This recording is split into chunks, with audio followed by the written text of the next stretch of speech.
Voltando aqui aos assuntos do vinho, hoje vamos falar de um aspecto que é o enoturismo.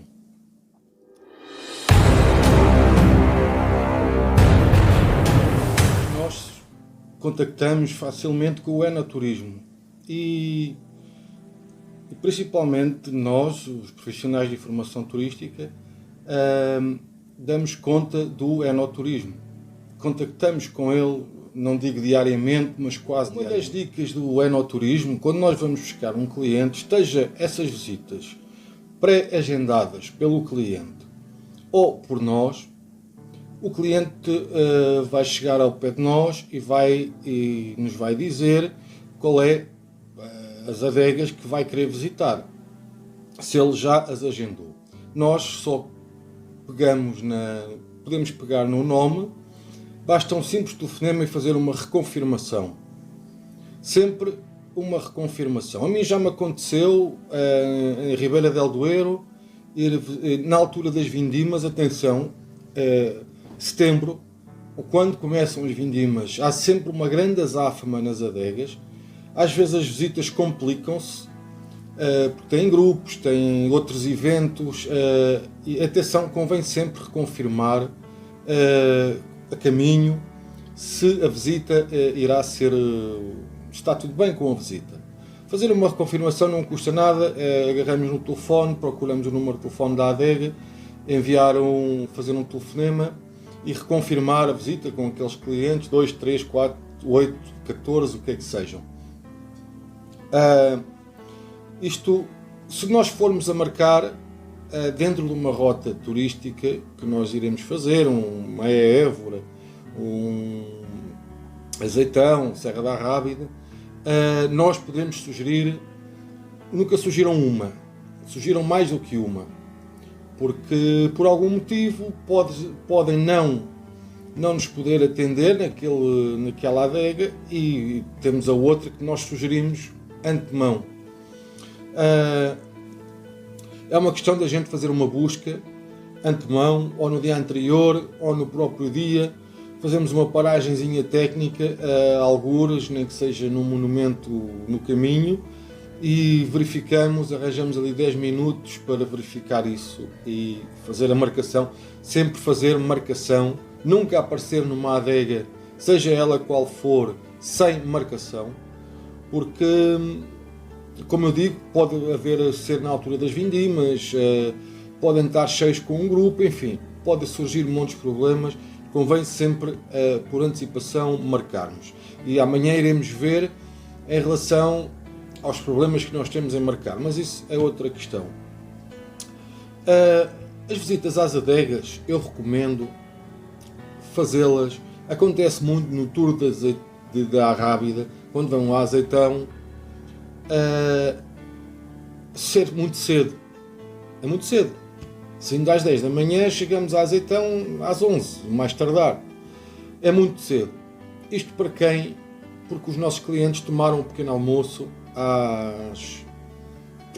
até às 10 da manhã. Saíram do hotel às 10, eles tomaram um pequeno almoço até às 10. Bom, convém fazer a visita de uma adega sempre com... Vou beber um aperitivo. É um aperitivo digestivo. Olha, é um Solera. Aqui também acontecem esses problemas, mas isso será para outras núpcias que iremos falar sobre isso. O cliente tem que ter fome. Tem que ter fome, praticamente tem que ser assim. O corpo precisa e tem que estar ávido de novas sensações. Tem que estar ávido de alimento, a boca tem que salivar. Isto para ser uma boa experiência no enoturismo, porque se nós vamos fazer uma visita e o cliente acabou de comer, isso acontece com o cliente, connosco, com qualquer pessoa. É mais um vinho que vai provar, não é aquele vinho, não lhe vai ficar na memória. A experiência, mais uma experiência, não é aquela experiência. O vinho e a gastronomia, e o vinho aliado à gastronomia, tem a particularidade de ser uma coisa que nos vai ficar na memória, nos vai apaixonar, porque é um prazer imediato. É um prazer que nós temos. Quanto mais fome o cliente tem, quanto mais fome o nosso cliente tem, mais melhor vai ser essa experiência. De almoço, seja o que for. Até podem escolher adegas que há que tenham degustação e almoço. Isto também acontece. Elas organizam, têm vários pratos harmonizados com o vinho da casa, e é uma excelente experiência. De certeza que ninguém vai ficar mal com isto. Se for um grupo grande, convém marcar com antecedência, ou através da agência de viagens, ou através ou vocês mesmos, que é para escolher eles normalmente têm vários menus, com vários preços, claro, e daí nós escolhemos logo o menu e os vinhos que vão acompanhar o menu. Normalmente estão as casas que trabalham assim têm isso já planeado, para aquele menu aquele número de vinhos, para o outro menu o outro número de vinhos, ou vinhos mais velhos ou vinhos com outra categoria acima. Excelente. O que crianças, atenção às crianças, eu não recomendo, especialmente em algumas alturas do ano, não recomendo uma visita a uma adega com crianças, porque irá ser aborrecido para as crianças, também dependendo da idade das crianças. Há uma certa altura que já têm algum interesse em algumas coisas, mas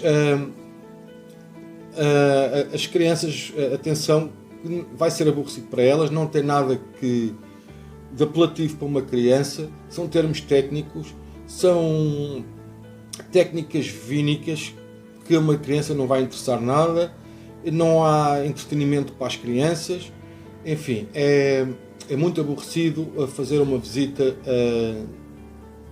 de enoturismo a uma adega com crianças.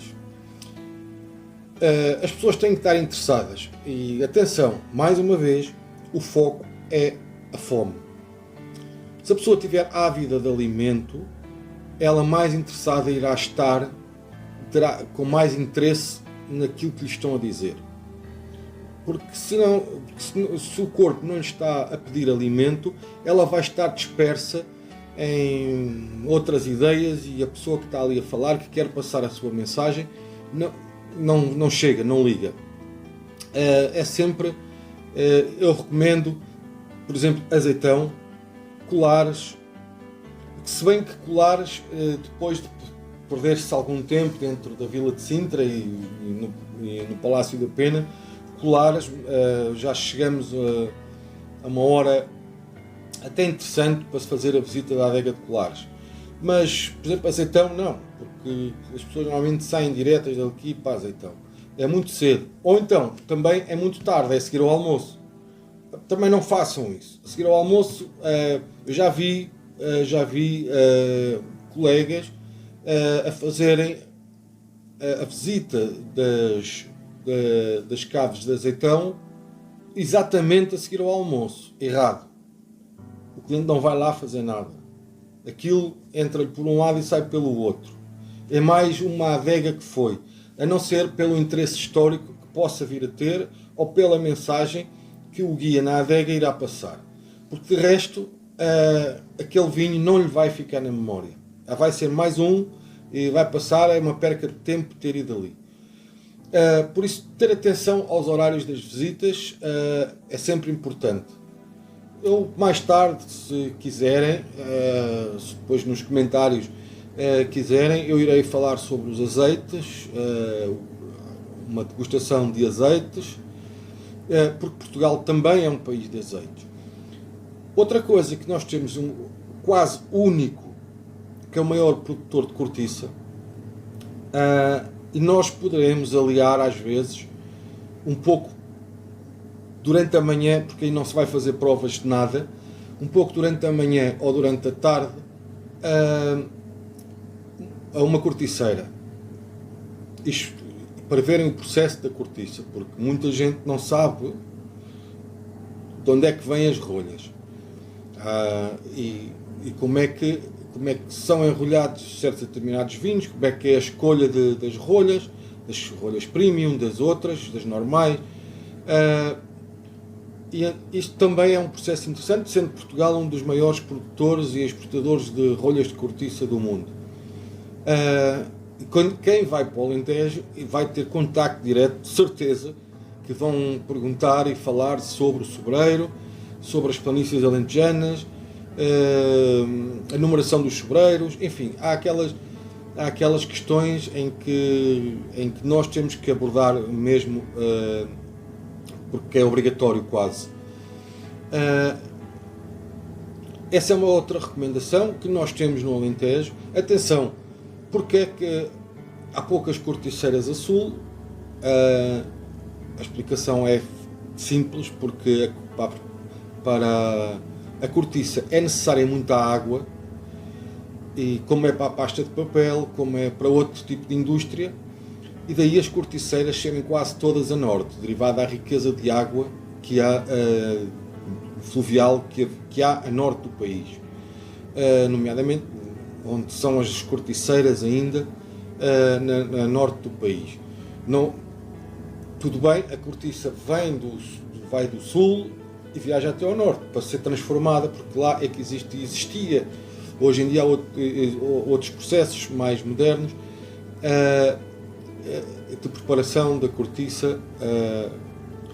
São processos do enrolhamento, do engarrafamento, são processos vínicos que irá ser explicado numa adega. Numa adega, na visita a uma adega, há sempre um aspecto romântico, turístico. Nós vemos no Porto, com a datação das caves, 1800 e qualquer coisa, a história da família, de onde é que vem o vinho do Porto, aquele romantismo todo. Noutras adegas que nós iremos fáceis, irão falar também do romantismo da adega, que era da família, do bisavô, do tetravô. Há esse romantismo todo que atrai o cliente, e a seguir ao processo técnico, como é vinificado o vinho na própria adega, que uvas é que usam, que tipos de vinho fazem, o que são os vinhos correntes, o que não são os vinhos correntes. Esses são os processos, e a seguir é a prova dos vinhos. Isto normalmente é assim, e nós poderemos fazer uma ajuda na parte do romantismo, que é o que nos cabe, porque no processo vínico, na vinificação, não nos interessará muito, mas é um pequeno estudo sobre a região, o clima, a constituição do solo, a adega que a gente vai visitar, que história tem por trás, se existe alguma história, por exemplo, estou-me a lembrar do Peramanca, a história que é o nosso grande debate, e foi o tal caso, o caso de Paris em Portugal, derivado a um rótulo do Peramanca, porque, como sabem, a Quinta Peramanca é uma coisa, o rótulo Peramanca do vinho é outra. Criar este tipo de histórias para criar um certo romantismo à volta do vinho e do produto que nós vamos visitar. Isto é sempre importante de referir, porque depois o processo técnico já não é connosco. Há quem entenda, se quiserem estudar, estudem, e poderão elucidar, nunca na adega, deixar o enólogo ou quem quer que seja falar sobre os processos, e depois nós, consoante o conhecimento que tenham, porque, atenção, poderemos ter um cliente que sabe mais de vinhos do que nós, dentro do carro, e vamos ficar em maus papéis. Atenção aos erros, vinhos verdes não existem, vinhos verdes é uma região. Atenção aos erros, os rosés são feitos de uvas tintas, os brancos são feitos de uvas brancas, mas também podem ser feitos de uvas tintas. Esses processos, mais tarde irei explicar o que é esses processos de vinificação. Se também quiserem que eu explique, também poderei explicar. Há pequenas coisas que não interessa dizer, porque ao mínimo, uma pessoa que conhece de vinhos e que sabe de vinhos, à mínima partida vai-vos apanhar e ficamos mal. Falamos da parte romântica só em relação à região, à adega em si. Se há uma história engraçada acerca de um rótulo, estou-me a lembrar do rótulo de um vinho do Esporão que tinha o Bin Laden, que depois foi proibido nos Estados Unidos. Pronto, há sempre estas pequenas histórias agarradas a um vinho, ou a uma quinta, ou uma adega, em que nós podemos usar para criar um certo suspense ao cliente quando chegar à adega. Deixem as vossas perguntas, as vossas questões. Eu vou continuar com este tema do enoturismo. Adeus.